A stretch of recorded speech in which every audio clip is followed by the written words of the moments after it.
Eu acho que é um caminho sem volta, James, porque quando a gente olha como a tecnologia tem influenciado na comunicação, a velocidade é muito rápida. Eu, há muitíssimo pouco tempo, fui repórter de rua e tinha que mandar foto para a redação por torpedo. Então, se a gente não acompanha a velocidade das transformações, a gente não se comunica da maneira ideal. Então, eu acho que é um caminho sem volta e nós estamos no processo dessa compreensão de empresários, do mercado em geral, em relação a esse formato. Então, é um caminho sem volta e a gente está aí numa crescente muito interessante. Independente do lugar que o Brasil ocupe no ranking, nós sempre estaremos ali nas primeiras colocações. Por quê?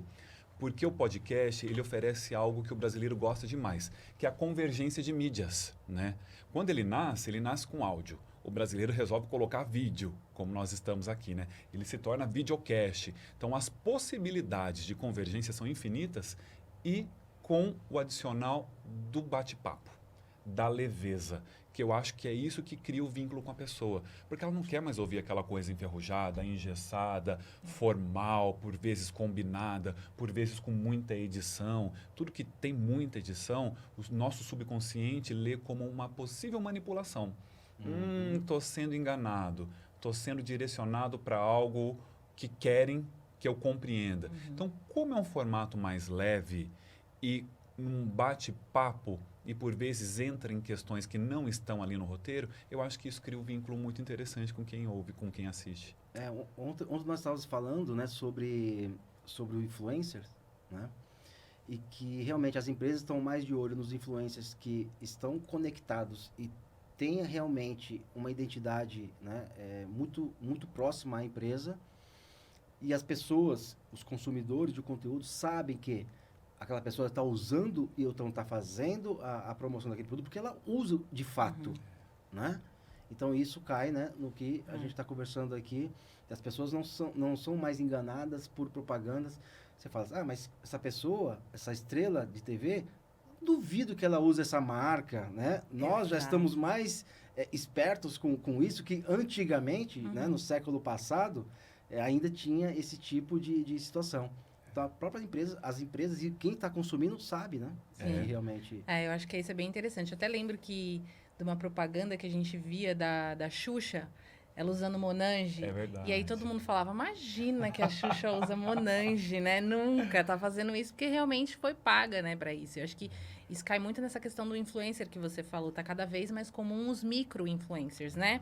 Que não é aquele cara que tem 1 milhão de seguidores, ele tem, de repente, ali os seus 100 mil, mas você sabe que é aquele 100 mil segmentado, nichado. Então, acho que cada vez mais as empresas têm investido, né, nesse tipo de profissional para fazer propaganda.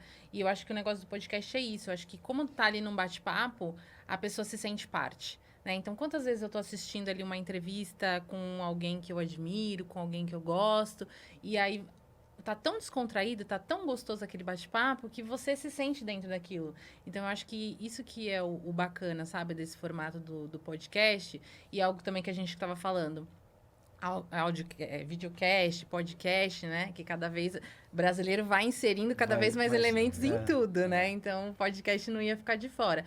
E é algo que é legal porque a gente consegue consumir em qualquer momento, fazendo outras coisas simultâneas, que era o que a gente estava conversando, né? Eu mesmo consumo e tô no trânsito, tô arrumando a minha casa, às vezes estou fazendo ali um trabalho que não precisa de tanta concentração e tô ali com o fone ouvindo podcast. Então, eu acho que realmente a gente está numa crescente muito grande, sabe? Eu acho que dificilmente o podcast vai morrer, né? Eu vi que mais de 40% da população consome podcast. Então, acho que a tendência é realmente só aumentar esse número. Sim. E eu acho, principalmente, com base no que a Janaína está colocando, oferecer a possibilidade para que um espaço de podcast dê visibilidade para pouquíssimas pessoas que teriam esse espaço numa mídia formal. Sim. Ou em outros canais, não é?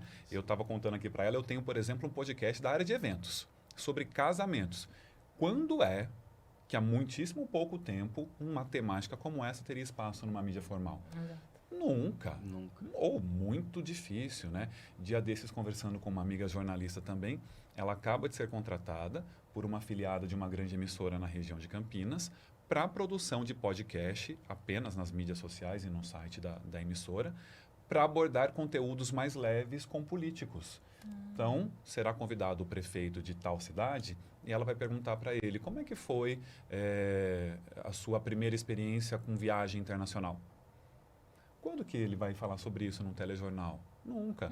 Como é que você avalia o que está acontecendo com a política do país, mas aqui na nossa cidade com impacto na sua vida financeira? Ele jamais iria falar sobre isso. Então, eu acho que é isso. O podcast também dá uma brecha para que nós possamos ter acesso a assuntos que não seriam ditos. E outros extremamente formais, como é na questão de uma feira, que não seriam ditos talvez de uma maneira mais leve. Que eu acho que é daí que nasce a sua iniciativa, não é, James? De trazer esse formato para uma feira, onde por vezes o assunto é muito técnico. Como é que surge aí essa ideia? Então, eu penso assim, que há uma oportunidade muito grande, né, um mar realmente para as empresas, né, principalmente para as feiras, produzir esse tipo de conteúdo, uma vez que o formato de podcast, ele não compete diretamente